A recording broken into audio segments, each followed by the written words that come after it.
I never meant for any of this to happen. It started as a harmless mistake, an act of genuine concern. My husband Oliver had left early that morning for a week-long business trip, leaving me alone in our quiet suburban home. By noon, I was aimlessly scrolling through my phone, half-heartedly cleaning, and trying to distract myself from the loneliness that always crept in when he was gone.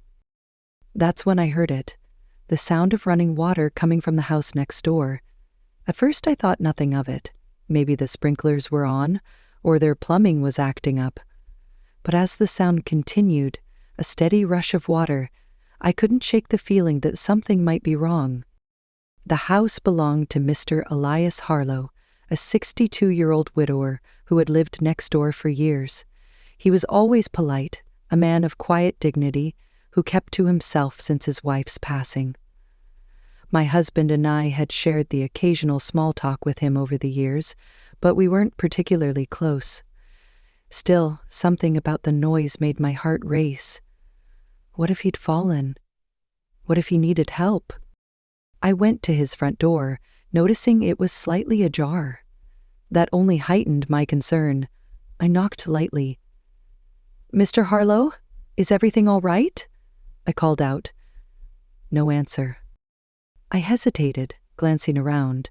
It felt wrong to enter someone else's home without permission, but the thought of something being seriously wrong urged me forward.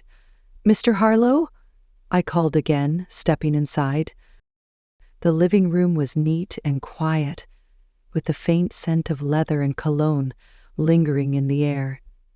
The sound of running water was louder now, coming from the bathroom at the end of the hall. My pulse quickened as I approached. The door was ajar, steam wafting into the hallway. "Mr. Harlow," I said again, my voice louder this time. And then I saw him. He was in the shower, his broad shoulders turned to me, water cascading over him. I froze, unable to move or even breathe. My heart pounded as my brain screamed at me to look away, to leave. But before I could, he turned slightly, catching my reflection in the fogged-up mirror. Our eyes met. For a split second I saw his surprise, but it quickly softened into calmness. No anger, no embarrassment, just a quiet composure. He grabbed a towel, wrapping it around his waist as he stepped out of the shower. "I'm so sorry," I stammered, my face burning. "I heard the water and thought something was wrong." To my shock, he chuckled. A low, warm sound that disarmed me completely. "Oh, no harm done," he said gently. "You were just being thoughtful. I should have locked the door." His calmness only made my embarrassment worse. "I'll go," I mumbled, backing away. But as I turned to leave, he spoke again, his voice kind. "Thank you for checking on me, Caroline. It's nice to know someone cares." His words stayed with me long after I returned home. I told myself it was nothing, a fleeting moment that meant nothing. But deep down, I couldn't stop thinking about him, about the way he looked at me, calm and understanding, his voice steady and reassuring. The days that followed were strange. I avoided going outside, afraid of running into him. Yet I couldn't stop thinking about that moment. There was something about him, something that made my heart race in a way I hadn't in years. One afternoon, as I was pruning the rose bushes in my backyard, his voice startled me. "Looks like you've got quite the green thumb," he said, leaning on the fence that separated our yards. I jumped slightly, turning to face him. He was smiling, his usual calm demeanor putting me at ease despite my initial nervousness. "It's more trial and error than skill," I replied with a laugh, trying to ignore the fluttering in my chest. "Well, you're doing a better job than I am. My wife used to take care of all the plants," he said, his voice softening. Since she's been gone, I haven't had the heart to keep up with it." There was a vulnerability in his voice that caught me off guard. I hesitated before speaking. "If you ever need help, I'd be happy to lend a hand." His smile widened. "I'd appreciate that." And so it began. Over the next few weeks, I started spending more time in his yard, helping him trim overgrown shrubs and revive neglected flower beds. He worked alongside me, telling stories about his wife, his years as a history teacher, and the travels they had planned but never taken. At first, it was innocent, just two neighbors finding solace in shared company. But I began to notice the way his gaze lingered on me a little too long, the way his hand would brush against mine as we worked side by side. Each time, my heart would skip a beat. One afternoon, as we admired the newly pruned garden, he handed me a glass of lemonade.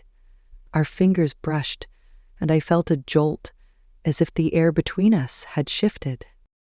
"You've done more for this garden than I have in years," he said softly, his eyes holding mine. "It's nothing," I replied, my voice quieter than I intended. "It's not nothing," he said, his tone steady. "Sometimes it just takes someone to remind you of what's worth saving." His words lingered in the air, heavy with unspoken meaning.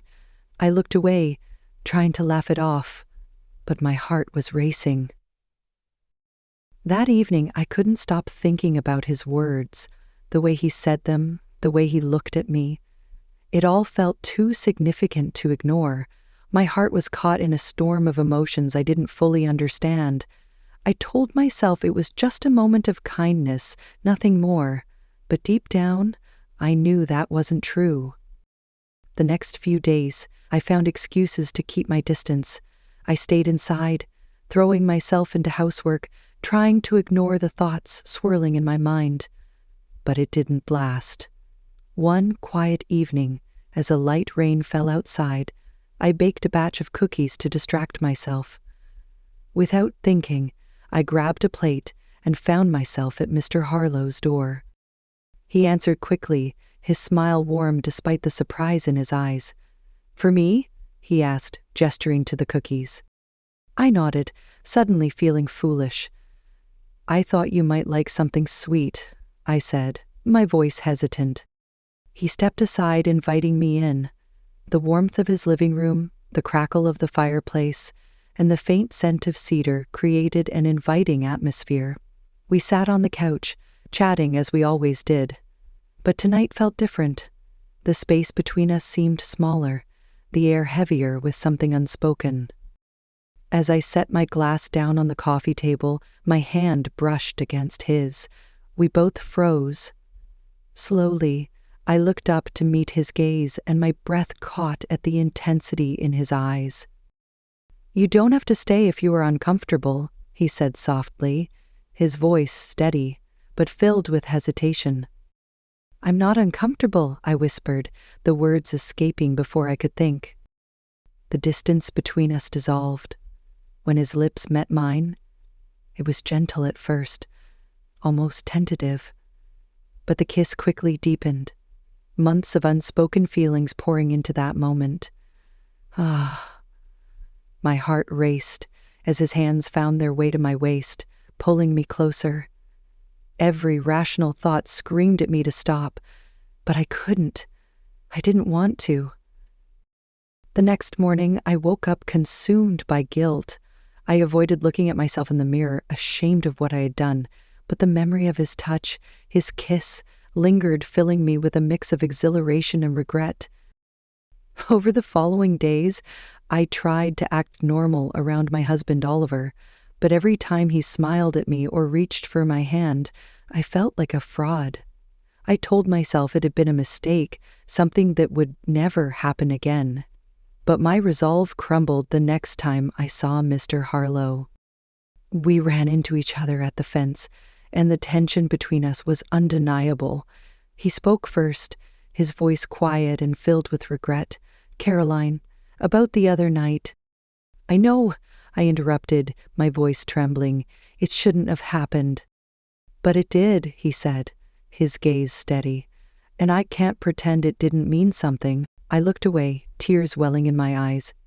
It's not just about us, Elias. There's so much at stake. I know, he said, his voice soft, and I don't want to hurt you or complicate your life, but I can't deny how I feel. Neither of us said anything more, the silence between us heavy with the weight of unspoken truths. For weeks we tried to keep our distance, but the pull between us was too strong. One evening, as I was locking up the house, I saw him standing in his yard. Without thinking, I stepped outside. I can't keep doing this, I said, my voice breaking. Neither can I, he replied, stepping closer. This time there were no words, just the quiet understanding that we couldn't stay away from each other. The kiss that followed was desperate, filled with the knowledge that we were crossing lines we could never uncross. The days that followed were a whirlwind of secrecy and stolen moments. Elias and I lived in parallel worlds, one where we were neighbors, exchanging polite smiles and pleasantries, and another where we shared an intensity that defied reason. Every glance, every fleeting touch felt like stepping closer to a precipice. But reality has a way of crashing down.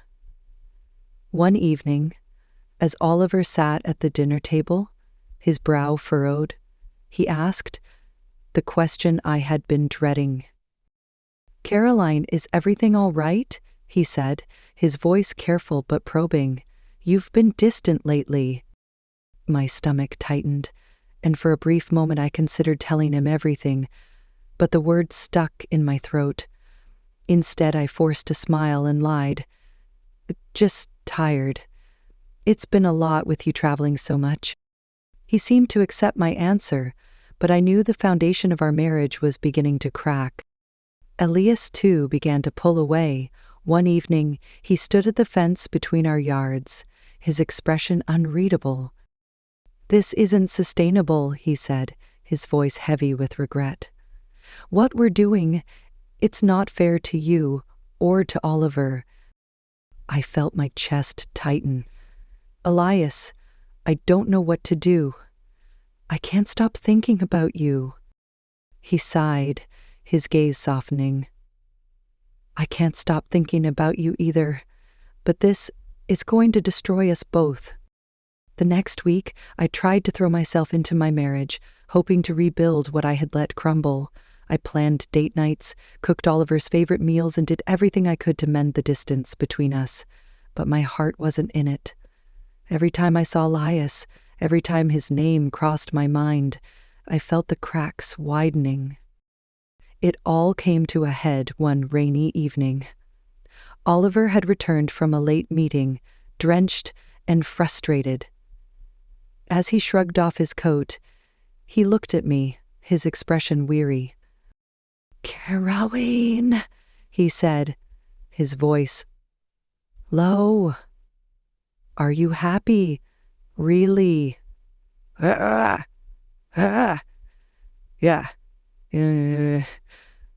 Something to that. Just what I need." The question caught me off guard. I opened my mouth to respond, but the words wouldn't come. My silence said more than any answer could. The confrontation I had feared for weeks finally arrived. It was a quiet Saturday afternoon, and Oliver had stepped out to run errands. I heard the doorbell ring and opened it to find Elias standing there, rain dripping from his coat. "We need to talk," he said, his tone serious. I stepped aside, letting him in. The air between us was thick with tension as we sat across from each other in the living room. "I can't keep pretending like this isn't happening," he said, his voice firm but tinged with sadness. "We're playing with fire, Caroline, and someone's going to get burned." I looked down at my hands, my heart aching. "I know, but what do? I can't just turn off how I feel." "Neither can I," he admitted, his voice softening. "But it's not right. We both know it." For a moment, the room was silent, save for the sound of rain against the windows. Then he reached across the table, his hand covering mine. I'll always care about you, Caroline, but we need to let this go. Tears welled in my eyes as I nodded, my chest tightening with the weight of his words. I don't know if I can, I whispered. You can, he said, his voice steady. You're stronger than you think. The days that followed were excruciating. Elias and I avoided each other, the distance between us a painful reminder of what we had shared and lost. Oliver, oblivious to the turmoil inside me, continued with his routine, his trust in me unwavering. I threw myself into repairing my marriage, determined to move forward, but the memory of Elias lingered, a quiet ache that refused to fade.